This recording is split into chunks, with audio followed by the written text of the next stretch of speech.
Let me tell you about the time we damaged a customer's vehicle and got away with it. It was an Audi Q7 and we were there to do a wash and wax. And we also did a wash and wax on their Mercedes something. But first, this Audi Q7 was in pretty rough shape for the year. I think it was like a 2017, but there was so much adhesive all over the vehicle. There was like plenty of scratch, like where there was like a mark on somewhere on the paint and someone just kind of keeps on scratching it back and forth trying to take off that mark, but doing that leave like a grayish area of scratches. That was like a few spots across the vehicle. Emblems were coming off, things were chipping off. So although it was, you know, people automatically assume Audi Q7, expensive, high-end, like whatever, this vehicle for some reason was pretty beat up. So we were using the turbo nozzle on the wheels, right? And there was a bunch of bugs and bird poo and just nastiness on the front end. Not like fresh. It was like it's been there for a while, and it was completely covered on the front end. Like the entire front bumper, the like top portion of the hood, completely smothered in bug guts and bird poo, and it was etched in there.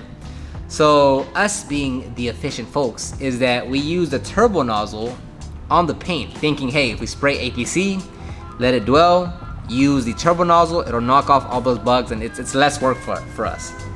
Now, when we started to use the turbo nozzle, things were working fine. It was looking good. The problem was that a turbo nozzle is much stronger and aggressive than a 45-degree tip.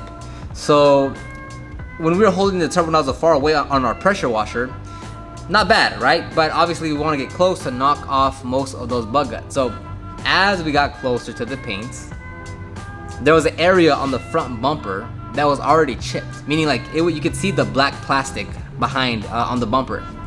So as we started spraying, we quickly like kind of, you know, did a quick rinse. Obviously, you know, we rinsed the bumper, and it caught a piece of that plastic piece of that piece that was missing. And it went from like a size of this much of missing paint to a size of like this much on missing paint. And of course we were like, at the time we didn't realize if we did that or not. So we went back to the photos that we took beforehand and we were looking through them and we were like, oh yeah, that wasn't there. That was on us. So we figured, look, the customer is not there at the time. Let's just finish the service because we're still gonna do the service anyways. Like even if they're mad or what, like we're gonna finish the service because like even if it turns out to be free, we're still gonna do the service. So we do the service, we do the inside and the outside. I think in total it was about, let's say like a $300 job for that vehicle specifically. I don't remember actually. Anyways, so we do the whole service, we do everything as planned. We remove a bunch of stuff from the vehicle, we polish a few areas, and finally we call the customer out. And before anything, we say, hey look, let me take you to the front bumper. Here's what we caused. And we showed them the missing paints on the front bumper. And this is how we were able to get away with it. Sometimes you want to be lucky. Sometimes it's better sometimes you want to be good. Other times it's better to be lucky. What's that saying goes? Where sometimes it's better. Anyways, as soon as he saw it, he's like, yeah man, don't worry about it. That's literally all he said. He literally said, yeah, don't worry about it, I'm gonna get it repainted anyways. So on this specific vehicle, the way we were able to get away with it is because the customer himself was like, dude, don't worry about that, it's already a piece of crap, like I'm gonna get it repainted. So that's all it took. Now, yes, we got lucky on that one, but a few lessons. One, look at the type of customers that we get that hired us, right? I know there's gonna be so many of you in the comments because I've seen them in the past that says, whoa, my customers would never let me turn in a car that isn't 100% perfect. I could never do that without a customer getting mad at me. I'm like, my dude, I would not want those type of customers, man. Like, I don't want those type of customers that expect absolute perfection every single time and that have no wiggle. Like, that's not the type of customers that we want, right? Because things can't come out perfect. There's gonna be some scratches, some stains, some imperfections that simply aren't gonna come out all the way. And you have customers that are like, oh man, like I gotta come out with I gotta take out every single last little imperfection. That's just not the type of customers that we want, because if they want us to do that, that will require that level of pricing. But we're not trying to offer that level of service as far as like we're gonna remove 100% of the stain, so that means we're gonna charge, like, we're not going after that. So with this customer, he was like, yeah, don't worry about it. It was literally no qualms whatsoever. He didn't expect anything, any discount. He didn't reduce a price. I don't remember if he tipped or not, so I'm just gonna assume I'm just gonna say he didn't to not say like he also tipped.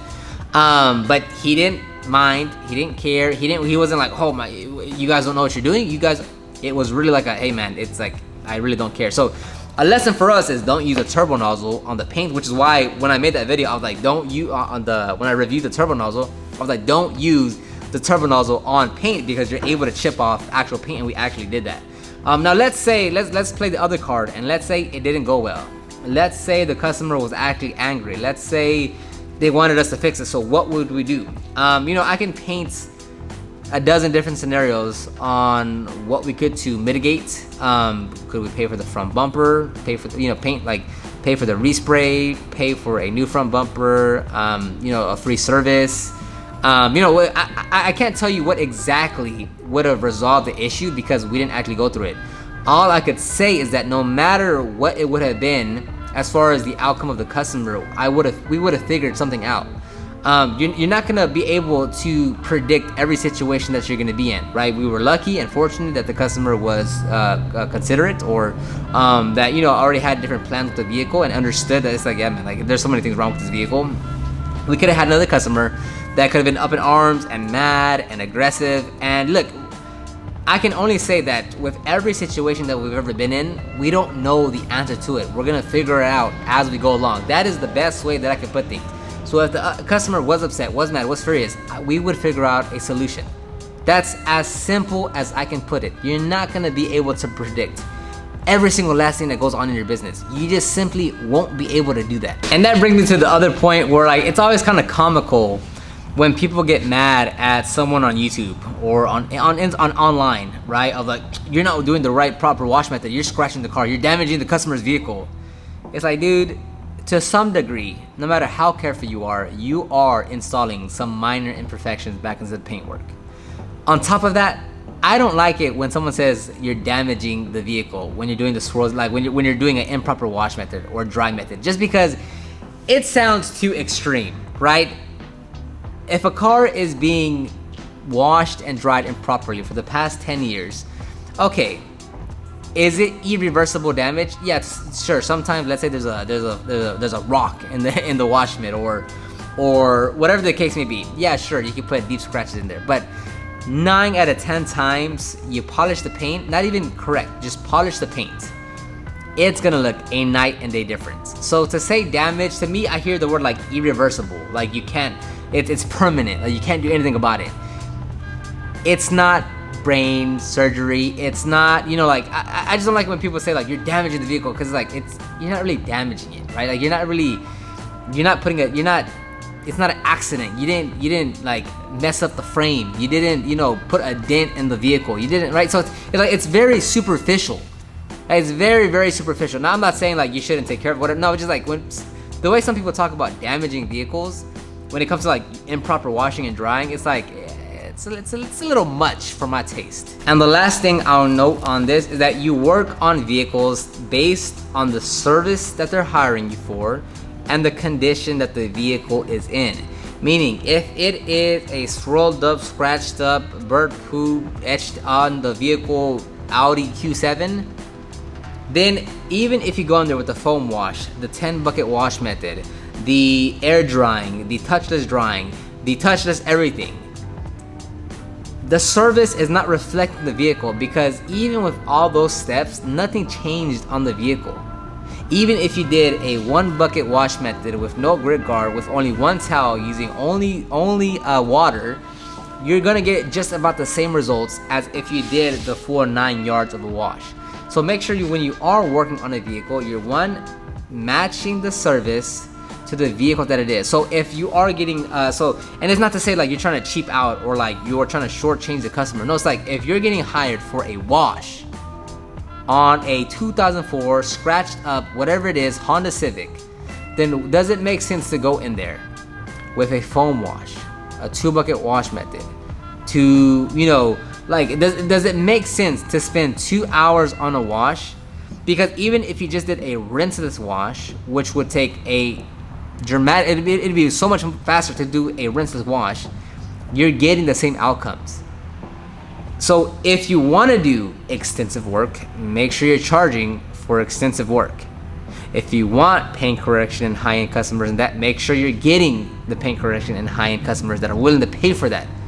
But don't just say, that's a vehicle, I must treat it like it is the most, like, you know, whatever. Like, you need is the match the quality of service to the vehicle based on what the customer is paying and the expectations. It's not just to say, it's not a blank statement just to say every vehicle needs to be cared for as if it's this, you know, rare vehicle that there's one of one, right? Like, it's a business logical thing. If you're doing this as a hobbyist, a weekender, you do whatever you want. So on any vehicle, like, that's, you know, you go on and have fun.